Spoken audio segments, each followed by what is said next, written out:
one backup is slow, everybody's slow. Unfortunately, I think that's kind of like a have your cake and eat it too kind of thing. Like I think if you want to have strongly consistent replication, it's not going to be easy to like ignore slow people. You kind of need to have everybody in the potato bag race for strongly consistent replication. Maybe you all can find a way to prove it on that. There's another thing that sucks about it though, and just to give you an intuition for this, like, you know, first day of class, I was like, why would we do something so perverse, you know, as to run a program that worked fine on one computer on a bunch of computers? It's like much harder. I said, well, there's two reasons we do it, right? We do it to make our program more reliable, make it run for longer, and also to make it run faster. Because sometimes you can be faster if you use more computers. But not this protocol, my friends, right? Because there's no way this protocol goes faster than good old Doris. Because primary has to do everything that Doris did plus more. Which means this protocol's like slower than running on just one machine. It's actually slower. And the problem is that in some sense we don't have a good division of work.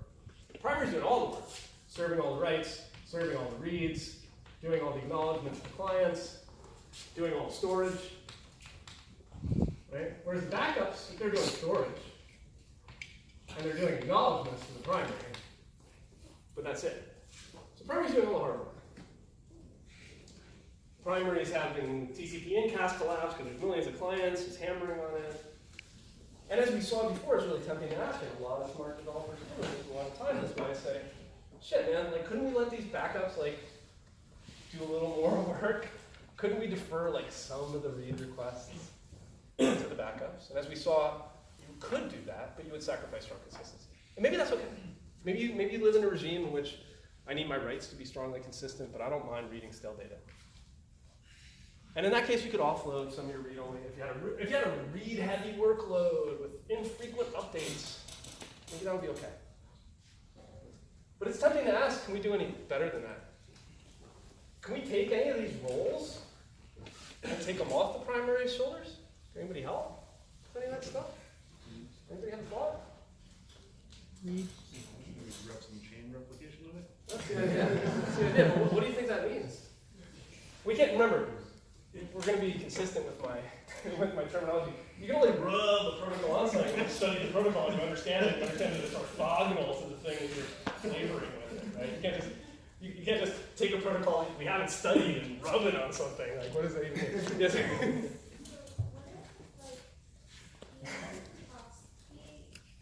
Sends the data to B, and then B sends the data to B2. And then They act back, and when P gets an act from B1, which is an act from B2, which is an act from all the rest of them, then the commitment happens. So the question I have for you, I like the lines you're thinking of, but what work did that save P? Like, did P do less work in that regime than it did in regular peanut butter and jelly? It did just one unicast instead of the broadcast. It doesn't have to process any of the acts that it gets back. Oh, but I thought you said everybody act back to the primary and then the primary act back. No, the primary contacts the first backup, and then It contacts the second backup, and then the second backup contacts the client? contacts the first backup. Oh, I see. But then I see what you mean. So you're saying the traffic flows this way, and then it goes ahead and flows back. Yeah, that's something. I think we can do better than that, though. Yeah? Can you try circling the primaries? Like between backup, primary, and keep alternating with primary? So, you know, I like the idea. I do. But I think that we would never get if we did that, two things. We would never get the property that in parallel we could be doing more work. It would be more fair, but at any given time you would still have a bottleneck. You see what I mean? So it's not actually spreading that role.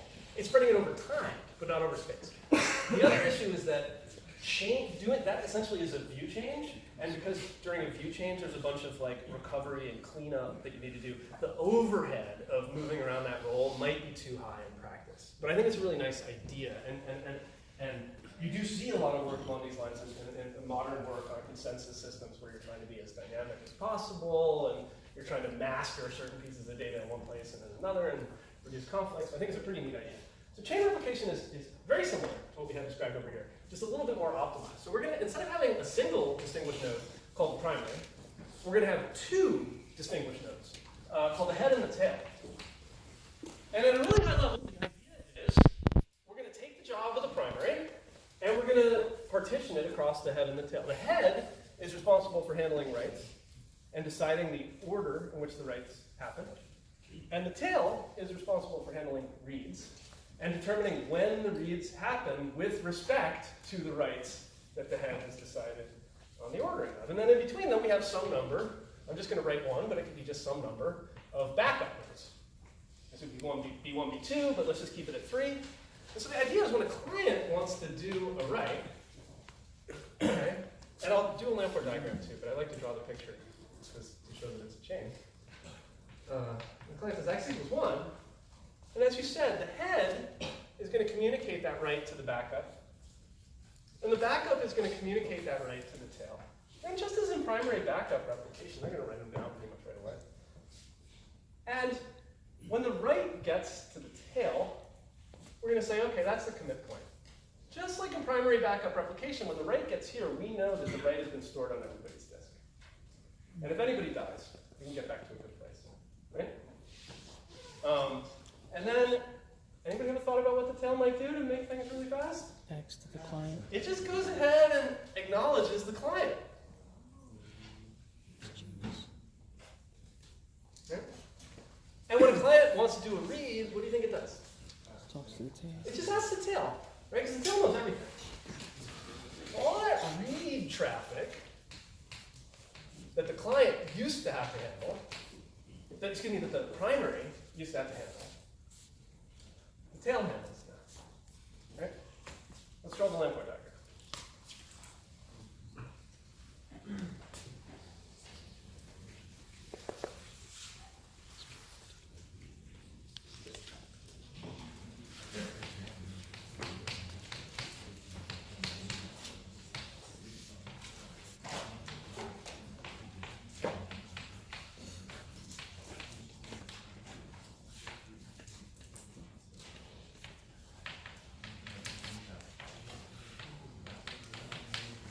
Right, Pat? Read that. Questions? Yeah. I was just gonna say, like, when we talk about replication, we talk, it's either replications are the same machine or a different machine. Can be both, right? Say again? When we're talking about replication, they can either be on the same machine or different machines, right? What is they? Replications, like each like backups. I mean, if one is here, one is like San Jose. Sure, yeah. So like these roles could be mapped to hosts in a variety of different ways, yeah. Can be either. But I mean, of course, we would never place multiple of these things on the same physical host. Why? One goes down information. Yeah, because we're assuming, maybe I should take a moment and make this perfectly clear. Right? Earlier in the class I said, let's imagine that the probability of a machine crashing is some number that is small. Now I'm going to make it a number that's not that small because I don't want to have to multiply really small numbers. But let's say that it's like 1 in 1,000. Is the likelihood that during this week of things running, a machine crashes. And I'm like, I don't like those odds because I'm doing more than 1,000 things. I don't like those odds. So I want to run my system on more than one machine. Well, maybe I decide what I think the likelihood that I'm willing to tolerate is. It's 1 in a billion. 1 in a billion. So how many machines am I going to 3. I'm going to take 3, right? Because, 3. if I take 3, it's going to be p to the 3. Or is it? Why am I saying that it's going to be p to the 3? Because I'm multiplying the probabilities, which is something you can only do if the probabilities are something dependent, or independent, right? Okay, so let's talk about some forms of replication that we've seen in the real world. So in the olden days, when people built these really reliable database appliances, they used to do this thing called process pairs. And the idea of process pairs was, instead of having process do a thing, heck, I have a lot of money, I have a lot of CPUs, I'm going to have like 2 processes running on 2 different CPUs do the same thing. And every time somebody wants to do an operation, they send the operation to both processors. And when the processors complete the operation, they send the result. We check to make sure the results are always the same, and we get on with our lives. And the idea is, if the memory of one of these processors were to become corrupt, we have another one, which is great. Like if we're, maybe for a database, who cares? But if we're, flying a plane, it would be great to be able to keep flying in the event that you had a memory crash. Well, why did this work? Well, because if I have two different processes, they have independent memory. This process can't step on this process's memory because they're not sharing any memory. So the assumption of independence worked out.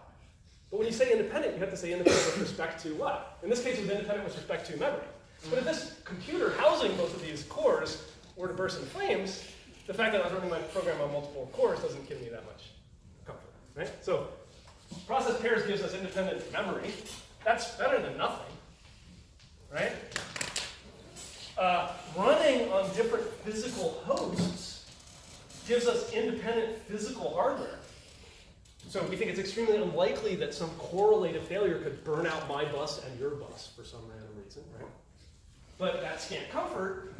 And so I'm like, I have this thing on two things. So obviously the probability that I lose my data is p squared, right? Well, that depends. What's the relationship between p squared and the likelihood that the top of rack switch goes down on the rack or that the rack burns down in flames? So maybe I place it on multiple racks, which is cool.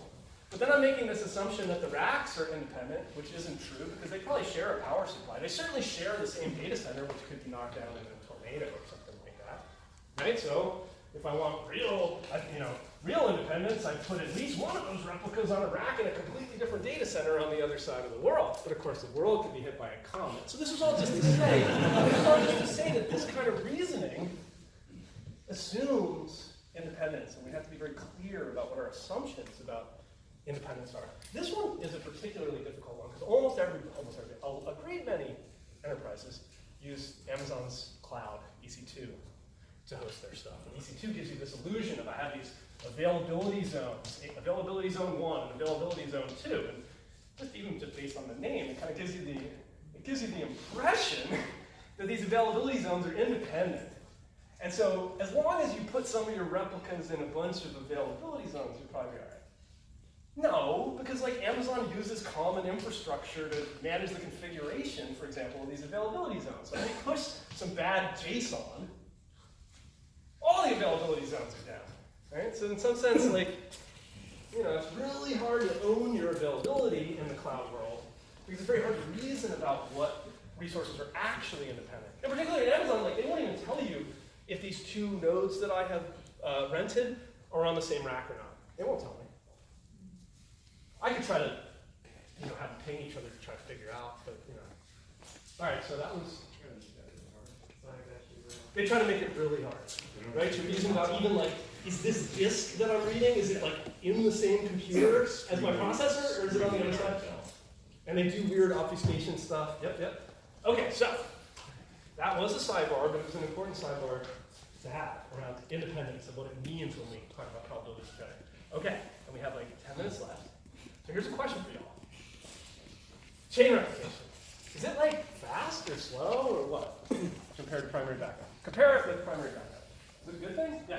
It's still the bottleneck of reading. And writing to head, but I think it's easy to argue that we've alleviated a big bottleneck here. And then I think, yeah. Sorry. I'm sorry, how can the client send a message to one process and then get the act for that in a different process? So I mentioned this earlier. So you're going to have to do something a little, it's not going to be able to get the ACK on the same TCP channel that it's holding with H. But there's a lot of different ways we could do it with RPCs, right? The client could just make sure that it sends X equals 1, but it also has its own address.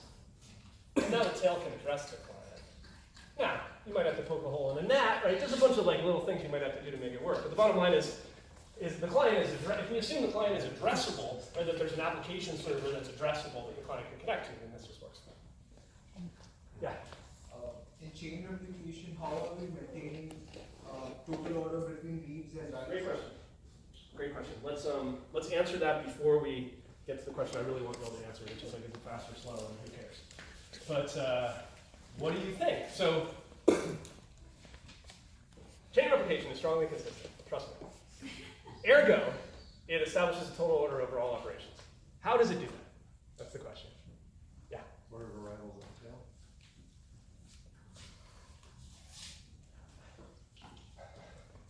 Arrival order of reads at tail is part of the story. That's part of the story. In some sense, the first total order over all writes is decided by the head. And then that total order is extended, right? Much in the way we saw orders being extended in Lamport's paper, by the total order of reads, which are interleaved into the total order of writes. That make sense? So you imagine like the tail is sitting here and it's like, well, let's see. The first thing that happened, write number 1 was x equals 1. And write number 2 was y equals 1. And write number 3 was x equals 2. And so on. And of course, the head has no idea in what order the reads are going to come in, and those reads are going to sort of interleave in here, and how they interleave in here is going to determine what they actually read. Right? So let's imagine there's some read of x in flight, and depending on where it touches down, that's going to be what it reads. Right? So let's imagine it touches down here, and then we say, okay, write 1, write 2, and then we have read 1 here, and it reads x equals 1, because it read the most recent value to x. So at a very high level, the head and the tail cooperate to establish the total order over operations. The head chooses the total order over writes based on arrival order. And then the tail then extends that total order into total order over all operations by slotting in the reads whenever they happen to happen. Also, based on arrival order at the tail. There's 2 different arrival orders that decide the total ordering. But because the tail ultimately gets to choose the final ordering, there's no ambiguity. Yeah? What happens if a write is issued towards the head, but then a subsequent read is issued to the tail before the write can gets the tail? That's a great question. What do you think happens?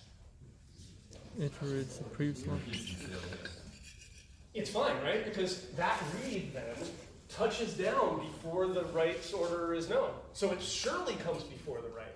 So that write you were talking about, let's say is x, q equals 2. Q equals 2 is definitely going to come in the total order after that read. Okay? As you would expect, essentially the same behavior you would expect in primary backup, right? Which is that like, if I send something to the primary, and then I do a read before I got that act from that first thing, I'm not going to read that first thing. I'm going to read some earlier thing. It's almost exactly the same. Okay, so fast or slow? Yeah. Oh, maybe you answered this before, but are backups in chain replication parallel or sequence? Parallel, you mean like, are they like out here and shit? Right, like that, or just... No, in sequence. It would be extremely hard to maintain total orders if we started doing wild shit like this.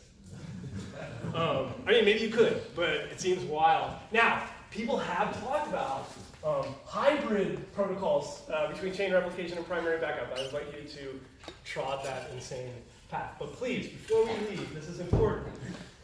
Is chain replication fast, slow, or sometimes I don't know? Because if it was just slow, I wouldn't be teaching it. Yeah. It seems like when you change your view, that it might be slower. So recovery is tricky, right? Because you might have to splice things out in the middle. You might have to do this linked list maintenance. So like, I agree that recovery is a little bit tricky. But I think that, arguably we tell ourselves, recovery is an infrequent thing. I'd take something that was fast in the common case and slow recovery, except in the cases where I think failure is common. Right? So I mean, like, yeah, definitely recovery is more complicated.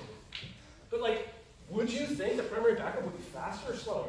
And what do I mean by fast and slow? Yeah?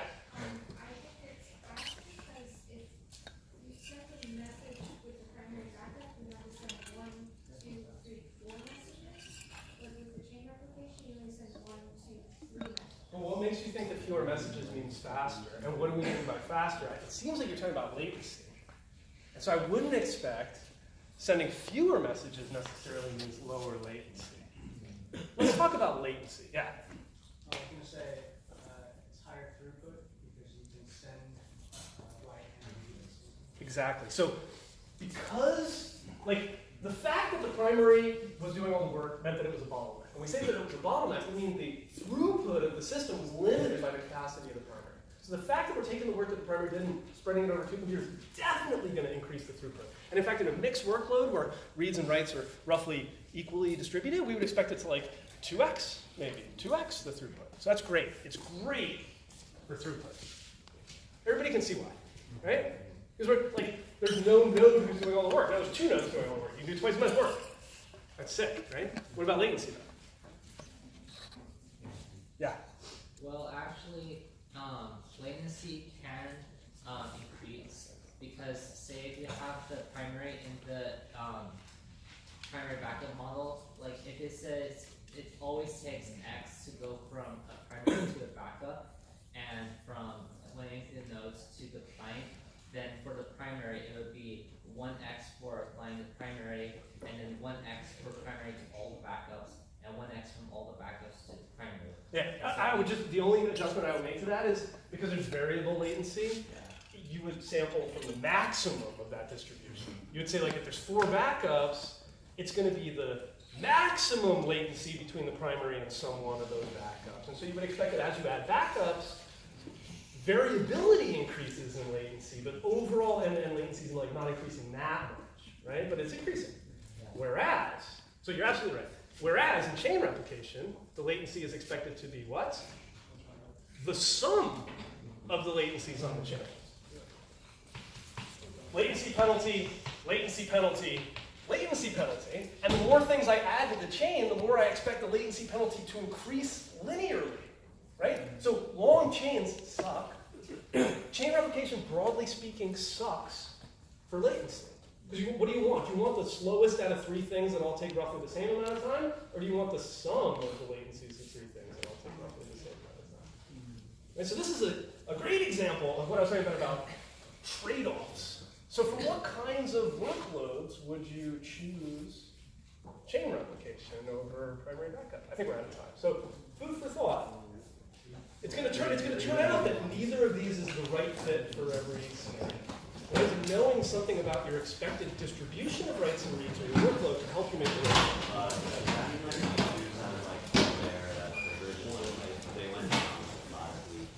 What's that? Who has it? Does YouTube have like all their servers in one place? They went down. So, no, I'm sure they don't, but I'm also sure that their replication protocol is buggy.